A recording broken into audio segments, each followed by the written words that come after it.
तो गाइस, मेरा नाम है रोहित और आप देख रहे हैं लर्न इन्वेस्टमेंट। तो आज की इस वीडियो में हम बात करने वाले हैं कि क्या निफ्टी और बैंक निफ्टी के अंदर जो डाउनफॉल आ रहा है, क्या वो कंटिन्यू रहेगा कि नहीं रहेगा, उसका रीज़न क्या है और क्या हम उस रीज़न से अपने आप को समझ सकते हैं कि क्या हम कहाँ पे बाय करना है, कहाँ पे हमें स्टॉक को सेल करना है। तो उससे पहले अगर आपने अभी तक हमको इंस्टाग्राम पे फॉलो नहीं किया तो इंस्टाग्राम पे हमारा एक पेज है stock_stopper, जिसमें काफ़ी अच्छी हम वीडियोस अपलोड करते हैं, वहाँ पे आप हमें फॉलो कर सकते हैं। टेलीग्राम पे अगर आप नहीं जुड़े, टेलीग्राम पे जुड़ सकते हैं, जहाँ पे मैं हर स्टॉक के बारे में अपडेट देता रहता हूँ रेगुलर बेसिस पे। ठीक है, और कहाँ पे हमें बाय करना चाहिए, कहाँ पे एक सेल देना चाहिए, पूरी अपॉर्चुनिटी और पूरी ट्रेड और के साथ मैं आपको एडवाइस करता रहता हूँ।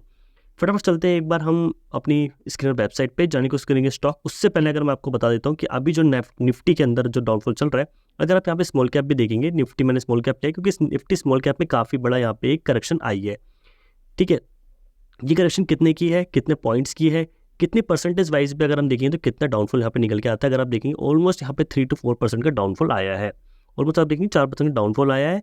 क्या ये डाउनफॉल कंटिन्यू रहेगा कि नहीं रहेगा, इसके बारे में एक बार बात कर लेते हैं। उसका रीज़न क्या है, देखिए अभी जो इसराइल और फिलिस्तीन के बीच में या फिर हमास के बीच में जो आप कह सकते हो एक वॉर चल रही है और काफ़ी घमासान वॉर चल रही है। आज उसको 18 दिन हो चुके हैं लगभग। ठीक है, तो जिस वजह से ऐसा डाउनफॉल देखने को मिल रहा है, क्योंकि ये जो युद्ध है या फिर ये जो वॉर है ये काफ़ी टाइम से कंटिन्यू है।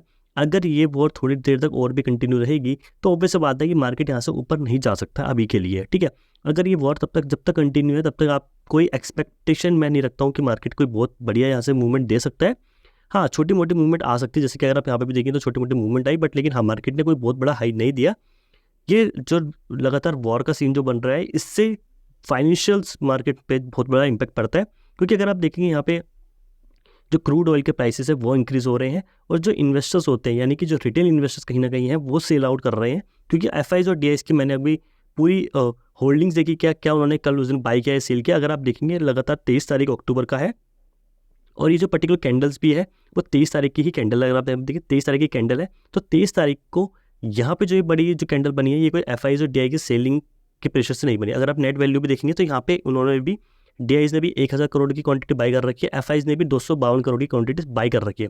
यानी कि जो बड़े इन्वेस्टर्स हैं, जो बहुत बड़े इन्वेस्टर्स हैं, जो मार्केट में ऊपर नीचे लेके जाते हैं, उनकी तरफ से पूरी तरह से पॉजिटिव है, उन्होंने पूरी बाई करी। बट लेकिन यहाँ पे जो रिटेल इन्वेस्टर्स है उन्होंने कहीं ना कहीं यहाँ पे काफ़ी ज़्यादा सेल आउट किया है हैवी क्वांटिटी में। दैट्स वाई कि ये मार्केट जो है काफ़ी ज़्यादा डाउनफॉल आपको देखने को मिला। और ये जो डाउनफॉल है काफ़ी हद तक स्मॉल कैप स्टॉक्स में ही आया है, क्योंकि स्मॉल कैप स्टॉक अगर आप देखेंगे काफ़ी टाइम से काफ़ी लगातार अच्छी रैली दी। बट लेकिन यहाँ पे अगर आप देखेंगे, यहाँ पे अप्रैल से लेकर अगर आप देखेंगे लगातार यहाँ पे अच्छी खासी रैली देखने को मिली। देखिए ऐसी जब मार्केट जब लगातार रैली देता है थोड़ी बहुत करेक्शन करता है। अगर आप देखेंगे कोई बहुत बड़ा डाउनफॉल नहीं आया, 4% डाउनफॉल ऐसा नहीं है कि बहुत बड़ा डाउनफॉल आ गया हो। ठीक है, और अगर आप यहाँ पे भी डाउनफॉल देखेंगे तो यहाँ पे भी 3 से 4% का ही डाउनफॉल आया। ठीक है, इट डजंट मीन कि लगता है कि मार्केट ऐसे नीचे नहीं चला गया। यहाँ पे भी मार्केट थोड़ा सा नीचे करेक्शन आया, बट ठीक है, थोड़ा सा मार्केट थोड़ा साइडवेज रहे और थोड़ा सा ऊपर जाए। बट मैं कोई एक्सपेक्ट नहीं कर रहा हूँ कि मार्केट थोड़ा सा और ऊपर हाई बना सकता है। हो सकता है कि मार्केट थोड़ा साइडवेज रह सकता है अभी, जब तक के लिए इसराइल का और हमास का वॉर खत्म नहीं होता है। ठीक है, उसके बाद ही हम कुछ नए डिस्कशन कर सकते हैं। बट लेकिन अभी हम आज इस स्टॉक के बात करने वाले हैं जो कि काफ़ी बढ़िया स्टॉक है, मल्टीपैगर रिटर्न दे सकता है। और अभी जो मार्केट के अंदर जो ये सेलिंग प्रेशर चल रहा है, इसके चलते हुए मार्केट उस पर्टिकुलर स्टॉक के अंदर काफ़ी अच्छी अपॉर्चुनिटी यहाँ पे निकल के आ रही है। तो फटाफट बात करते हैं स्टॉक के बारे में। उससे पहले बस क्लियर वेबसाइट चलते हैं, जानने की कोशिश करते हैं उसके फाइनेंशियल्स। तो आज हम बात करने वाले यूनियन बैंक ऑफ इंडिया, जिसमें कि 6% का डाउनफॉल आया ऑलमोस्ट सारे स्टॉक में, यानी कि सारे स्मॉल कैप में 5 से 10% के बीच का अच्छा खासा डाउनफॉल आया है।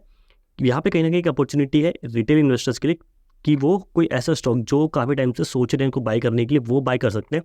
क्योंकि मुझे नहीं लगता कि इससे बढ़िया अपॉर्चुनिटी आपको मिलेगी कि नहीं मिलेगी। ठीक है, उसके बाद अगर आप देखिए मार्केट कैप की स्टॉक की तो 17,000 करोड़ का बहुत बढ़िया स्टॉक है, P 6.9 का है और इसका रिटर्न ऑफ इक्विटी भी देखेंगे तो 11 का है। तो काफ़ी अच्छा यहाँ पे 50% प्लस का यहाँ पे आप देखेंगे तो यहाँ पे ग्रोथ निकल के आ रही है। तो यानी कि यहाँ से काफ़ी अच्छी ग्रोथ निकल सकती है। बुक वैल्यू की बात करें तो 115 की बुक वैल्यू, करंट प्राइस सिर्फ 95 रुपीज़ पर ट्रेड कर रहा है।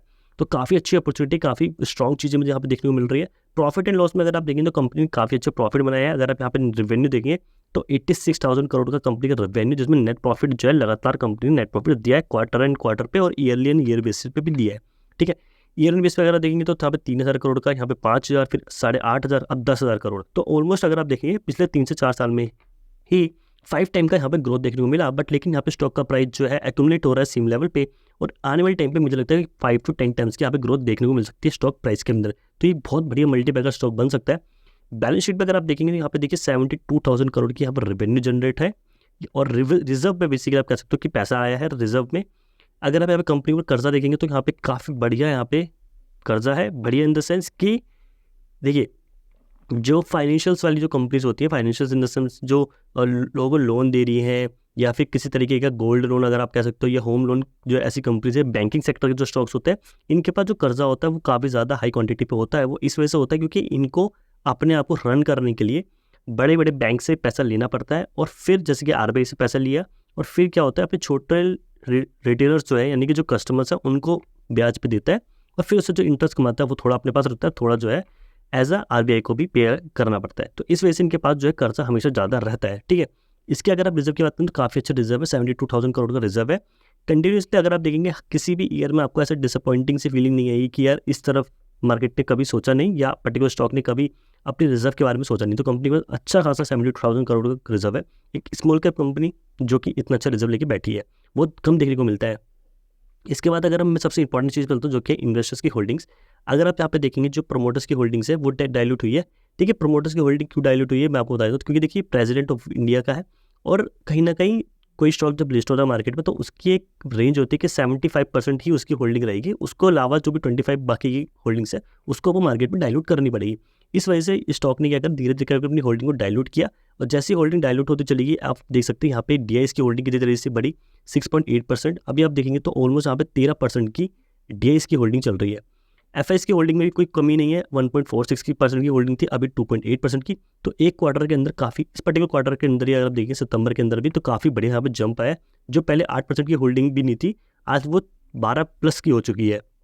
पब्लिक इन्वेस्टर्स की होल्डिंग भी काफ़ी अच्छी है। कोई भी स्टॉक अगर आपको पब्लिक इन्वेस्टर्स की इसमें होल्डिंग 10% के नीचे देखने को मिलती है, और यहाँ पे एफआईएस और डीआईएस की होल्डिंग मिला के 75+ की देखने को मिल जाती है, तो काफ़ी अच्छे वो स्टॉक माने जाते हैं। और अगर आप देखेंगे कि होल्डिंग अगर इंक्रीज हो रही है ना क्वार्टरली या फिर ईयरली बेसिस पे, तो दैट मीन कि स्टॉक काफ़ी ज़्यादा स्ट्रॉन्ग है, क्योंकि जो एफआईएस और डीआईएस जो किसी स्टॉक को बाय करते हैं तो वह 1 से 2-3 साल के होराइजन के लिए सेव करके रखते हैं, यानी कि उसको होल्ड करके रखते हैं। उनका मानना ये होता है कि अगर 102% एक दो साल के लिए अगर होल्ड करेंगे तो 2 टाइम से 3 टाइम स्टॉक जो है अच्छे से मूवमेंट दे सकता है। और ये पर्टिकुलर स्टॉक जो है इसके फाइनेंशियल काफ़ी ज़्यादा स्ट्रॉन्ग है, टेक्निकल भी मैंने देखा काफ़ी ज़्यादा स्ट्रॉन्ग है, वो भी मैं आपको समझाऊंगा कैसे हमने टेक्निकल एनालिसिस करा, बट लेकिन फाइनेंशियल काफ़ी ज़्यादा स्ट्रॉन्ग है। तो मैं फिर से एक रिव्यू दे सकता हूँ स्टॉक के ऊपर, मैं कोई आपको एडवाइस नहीं दे रहा हूँ, बस एक रिव्यू दे रहा हूँ कि मुझे लगता है काफ़ी ज़्यादा अच्छा स्टॉक है, और आने वाले 1 से 2 साल के अंदर मल्टीपैगर रिटर्न दे सकता है, 3 टाइम 4 टाइम 5 टाइम भी दे सकता है, कोई बड़ी बात इसमें नहीं है। एक बार चलते हैं ट्रेडिंग व्यू पे। देखिए ट्रेडिंग व्यू मैंने अभी 1 वीक की कैंडल सेलेक्ट कर रखी है। 1 वीक में मुझे क्या पैटर्न देखने को मिला एक बार मैं आपके साथ शेयर कर देता हूँ। देखिए यहाँ पे काफ़ी अच्छा यहाँ पे मार्केट में लिस्ट हुआ, लगातार स्टॉक ऊपर गया, उसके बाद नीचे आया और काफ़ी तेज़ी से यहाँ पे नीचे आया, और फिर काफ़ी ज़्यादा यहाँ पे होल्ड चला। इसके अलावा अब अगर हम एक रेंज की बात कर लेता हूँ तो ये जो रेंज आप देखेंगे, ये जो पर्टिकुलर रेंज है ये काफ़ी अच्छी रेंज यहाँ पे देखने को मिल रही है। अगर आप कभी भी इस रेंज को देखेंगे तो काफ़ी अच्छा मार्केट ने सपोर्ट, यहाँ पे सपोर्ट लिया, यहाँ पे भी सपोर्ट लिया, यहाँ पे सपोर्ट लिया, लगभग 4-5 बार सपोर्ट लिया। इसके बाद जब मार्केट ने इस सपोर्ट को तोड़ा, ठीक है, इस सपोर्ट को तोड़ने के बाद यहाँ पे मार्केट ने काफ़ी कोशिश करी कि इसके ऊपर जाए, बट लेकिन नहीं, स्टॉक ऊपर नहीं जा पाया। रेजिस्टेंस लेवल काफ़ी ज़्यादा स्ट्रॉन्ग था, और यहाँ पे अगर आप देखेंगे यहाँ पे रेजिस्टेंस लेवल ब्रेकआउट जरूर हुआ, यहाँ पे वॉल्यूम काफ़ी अच्छी इंक्रीज हुई, बट लेकिन अभी जो मार्केट के अंदर डाउनफॉल आया जो कि एक टेम्परेरी डाउनफॉल है, क्योंकि देखिए ये जो है एक न्यूज़ रिलेटेड स्टॉक्स नहीं है, क्योंकि अभी आप जो देखेंगे सब कुछ न्यूज़ के बेसिस पे चल रहा है, यानी कि वॉर से रिलेटेड चल रहा है। जैसे ही वॉर थोड़ी सी थमेगी, सबसे वॉर खत्म होगी, जैसे कि आप पहले भी आपको पता होगा कि रशिया की जैसे वॉर स्टार्ट हुई थी, अभी वो वॉर इतनी ज़्यादा इंपॉर्टेंट नहीं है, क्योंकि मार्केट क्या है, मार्केट को एक न्यूज़ चाहिए होती है करेक्शन के लिए, ठीक है। अगर कोई स्टॉक लगातार ऊपर भाग रहा है या पर्टिकुलर मार्केट पूरा ऊपर भाग रहा है तो उसको एक न्यूज़ चाहिए, नेगेटिव न्यूज़, ताकि वो करेक्शन ले सके। क्योंकि उसमें क्या होता है, जैसे नेगेटिव न्यूज़ आते हैं तो लोगों को लगता है कि अभी मार्केट नीचे आ सकता है तो करेक्शन होगा, और लोग अपना सेलिंग करना स्टार्ट कर देते हैं। इसी वजह से मार्केट के अंदर अगर देखें पिछले 1 वीक में काफ़ी अच्छी सेलिंग आई। दैट्स मीन कि एक काफ़ी अच्छी अपॉर्चुनिटी है इस पर्टिकुलर स्टॉक को बाई करने के लिए। अगर जो लोग बाई करना चाह रहे हैं, मुझे नहीं लगता कि इसके बाद कोई अच्छी अपॉर्चुनिटी ऐसी आपको मिल पाएगी। लॉन्ग टर्म में जो होल्ड करना चाहते हैं या एसआईपी करना चाहते हैं उनके लिए बहुत बेहतरीन स्टॉक हो सकता है। मैं फिर से आपको एक काइंड ऑफ आपको एडवाइस नहीं दे रहा हूँ, बस एक रिव्यू दे रहा हूँ स्टॉक के बारे में, ठीक है। अगर इसमें पैटर्न भी देखेंगे तो कौन सा पैटर्न निकल के आ रहा है एक बार वो समझा। देखिए ब्रश यहाँ पे सेलेक्ट किया मैंने, और यहाँ से मैं यहाँ पे सेलेक्ट करता हूँ, यहाँ पे बनता है एक शोल्डर, यहाँ से बनता है एक हेड, और यहाँ से बनता है एक शोल्डर। तो हेड एंड शोल्डर का एक पैटर्न का है, और यहाँ पे हेड एंड शोल्डर पैटर्न जो है ब्रेकआउट हुआ, बट लेकिन यहाँ पे करेक्शन आ चुका है। आने वाली वीक में मुझे लगता है कि अच्छा खासा ये ऊपर तक जा सकता है, क्योंकि अब वॉल्यूम देखिए कितनी अच्छी इंक्रीजिंग वॉल्यूम है। अभी वॉल्यूम थोड़ी साइडवेज हो चुकी है, जैसे जैसे वॉल्यूम डिक्रीज हो जाएगी वैसे बाइंग की वॉल्यूम स्टार्ट हो जाएगी, क्योंकि मुझे लगता है कि यहाँ पे एफआईज और डीआईज जो लोग अपनी होल्डिंग्स को डबल कर चुके हैं वो ऐसे स्टॉक को मिस नहीं करेंगे। उनको लगेगा जितना नीचे आएगा वो और खरीदेंगे, क्योंकि उनको पता है कि ये मल्टीबैगर स्टॉक बन सकता है। अगर मैं यहाँ पे रिटर्न की भी बात करता हूँ कि अगर हम टारगेट भी बात करते हैं इस पर्टिकुलर स्टॉक के बेसिस पे भी, यानी कि इस पर्टिकुलर पैटर्न के बेस पे भी अगर आप बात करोगे तो यहाँ तक के टारगेट तो मिलते हैं जो कि 76% का, ठीक है। ये तो हो गया टेक्निकल टारगेट जो कि आपको मिल सकते हैं, जो कि बहुत ही ज़्यादा मुझे लगता है कि बहुत ही क्लोज टारगेट है। यानी कि मुझे लगता है कि हम अगर हम स्विंग ट्रेड की बात करते हैं तो ऑलमोस्ट 6 महीने मैक्सिमम मैं मान के चलता हूँ कि 5 to 6 मंथ का मैं मान के चलता हूँ कि हमें 76% का गेन यहाँ पे मिल सकता है। ये तो होगी स्विंग ट्रेड की बात। अब अगर जो लोग लॉन्ग टर्म की बात है, जिसकी मैं लॉन्ग टर्म जो तरह से कह रहा हूँ, तो लॉन्ग टर्म में क्या टारगेट निकल के आता है, लॉन्ग टर्म पे अगर हम मान के चले तो हमारे पास बन के आता है ऑल टाइम हाई का टारगेट, जिसमें कि आपको बन सकता है यहाँ पे कितने परसेंट का गेन। अगर हम यहाँ पे बात करते हैं तो ऑलमोस्ट यहाँ पे मेरे को निकल के आता है 300% से प्लस का गेन, 350%, ठीक है। यानी कि यहाँ पे आप पैसा जो है 3.5x हो सकता है, यानी कि 4x के आसपास अगर आप कहें तो यहाँ पे आपका पैसा बन सकता है।